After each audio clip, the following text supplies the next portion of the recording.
Alright, this is a 1983 Toyota Dolphin that we renovated last summer. So it's gonna show it to you.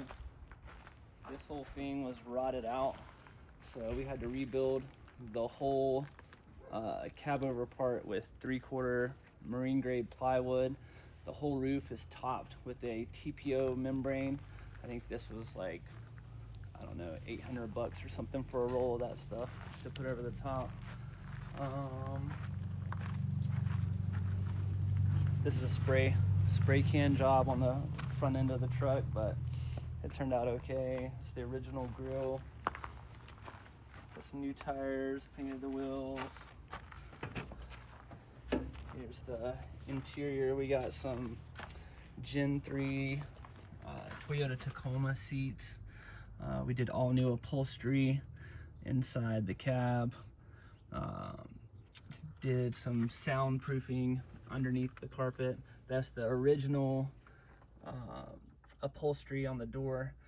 You should get a shot of the door there. Yeah, and this side too, yeah. That's the original.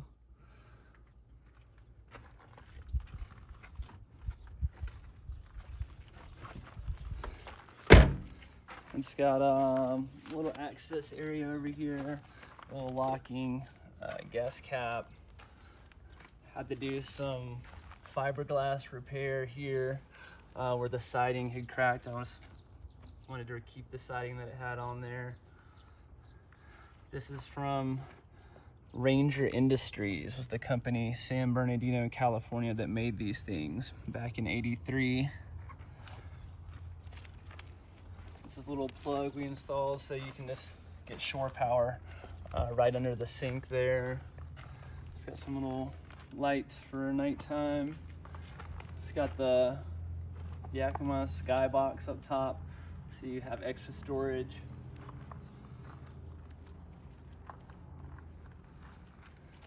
And around the back, this is where we have our diesel fuel tank for the like one of those Amazon diesel heaters that are on the inside. They can run like 3 or 5 days off of that 3 gallons or whatever it is there. This is where we keep like our extra stuff, our chairs. Got a box with the sewer pipe and stuff in there.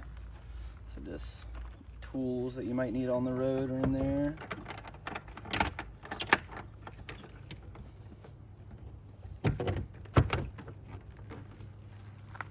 Little flower of life. I usually put these on the camper rigs that I rebuild.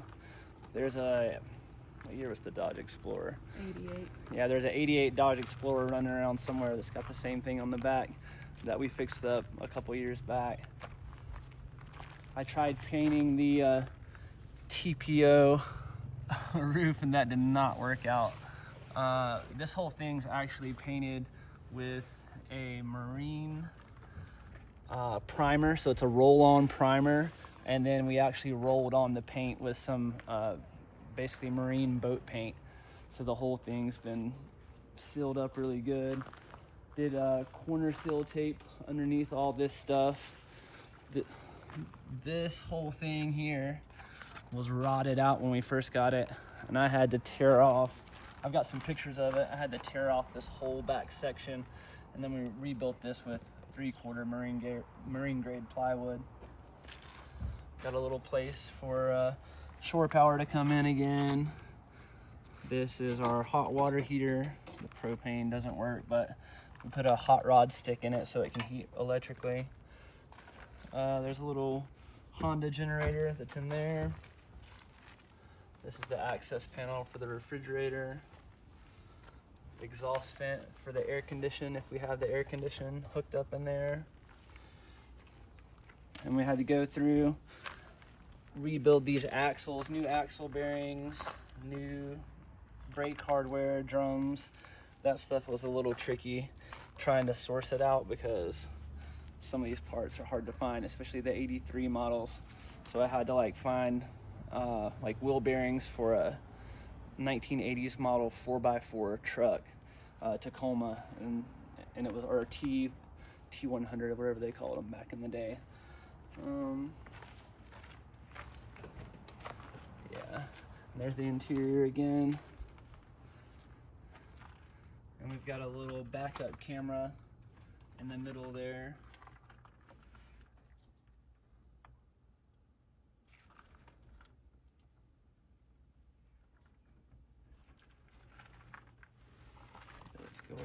Let's go check out the inside now.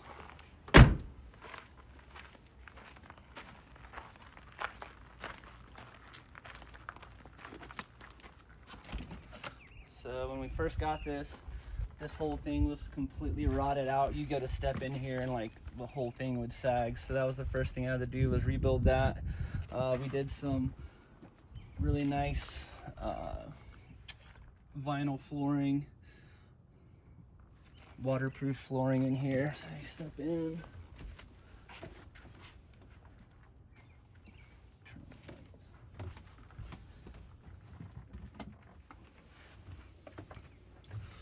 Turn on the light so you can see up here. So this is the little bed above the cab here. We've got a little fan, powered fan up top, so that thing can just run all night. If you're somewhere hot, and just have it blowing right in your face. Did all new lights, these little Amazon lights. And this one's cool because it has a little USB charger thing there for it. Yeah, and new lights all throughout these guys. And we put this little curtain here, so if you want to take a nap and you have company, it's all blocked off. And there's a curtain that goes on the bottom as well. It's hidden, but yeah, it's underneath there. And then some storage on the back of the seat. And then you come in here. This is a Dometic refrigerator that came out of like, I think it was like a 2010 Airstream, but I had to build a bigger box right here to fit this thing. But this thing is nice. It has lots of room, a little bigger than the one that the Dolphins used to come with in the 80s. So that's a little bit bigger. There's a little closet right here, little closet area, some storage underneath. And we actually have a little standalone AC unit, and we route the exhaust out through. There's a little vent down here that hooks up to that, so you can run the AC and just have a little AC unit that sits on the ground. We did a butcher block on top of this thing, and we got the little Furrion oven, which is nice oven here. This doubles as a heater if you want to run your burners for a little bit. If it's cold out, you can heat it up pretty fast with the propane on that. That's the original hood on the kitchen. We did these little stick-on tiles, but they, after like a couple years, year and a half, they're coming apart a little bit. But I don't know, figure maybe we'll put some real tile on it at some point, but it does the job for now. Then we have there's actually 600 watts of, there's 6 100-watt solar panels on the roof that come in on this side. It comes down into here, and then this thing is powered by a little Blue Eddy.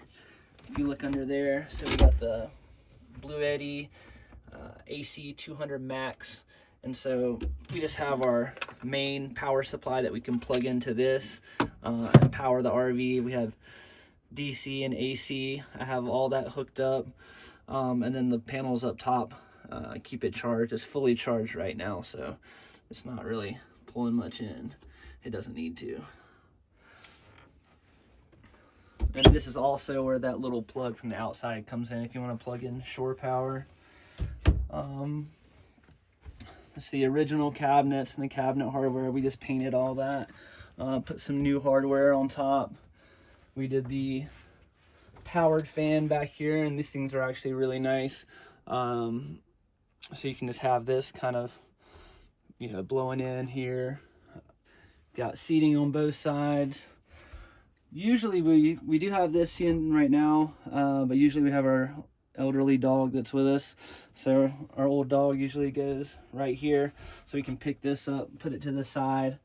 And if you want, this actually drops down onto some rails underneath, and you can turn this into like a little full-size bed. So you can sleep 2 people in the bed here, 2 people up top over the cab. And if you really needed to, maybe you put somebody in a sleeping bag or something on the floor. But, oh yeah, and this little guy, thought it was kind of cool. That was a thrift store find. Oh yeah, if you come to this side, you can see the bathroom. Come this way. Put the lights on. Yeah, if you look in here, it's got a full shower. And we actually, you know, if we have a lot of stuff, we'll store stuff in here. We keep our dirty clothes in this little bag here. But the shower works. It's got a little toilet, vanity. It's nice to have a bathroom on the road.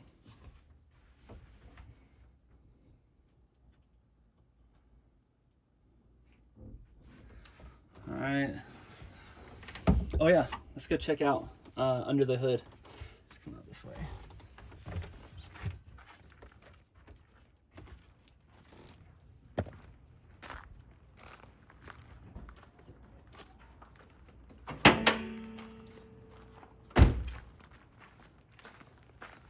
So these things are notoriously slow.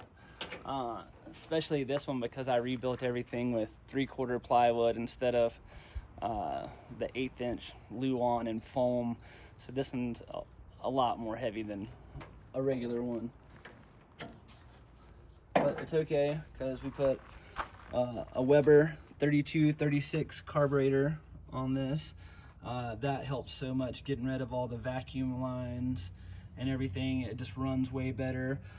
It's got the electric choke on it there. And also over here, did the LC Engineering street header. It's a long header, but just doing the header and the carburetor on this thing made it breathe way better. It's actually header, straight pipe to a Flowmaster out the back, and it's actually kind of loud, especially when you're in like mountain passes and you're really getting on it. It sounds like an airplane going through the mountains, but it runs way better, and definitely woke the motor up a little bit doing the exhaust and the carburetor on that.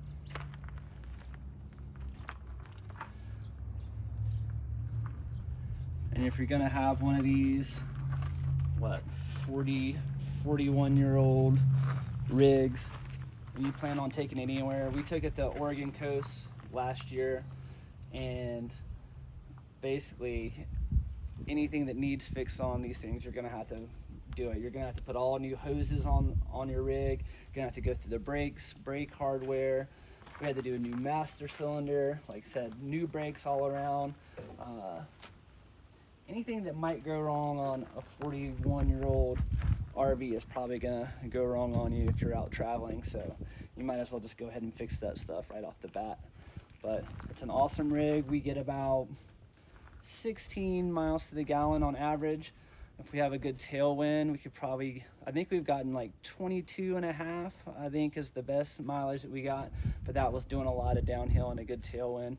But other than that, it pretty much gets about 16 miles per gallon consistently.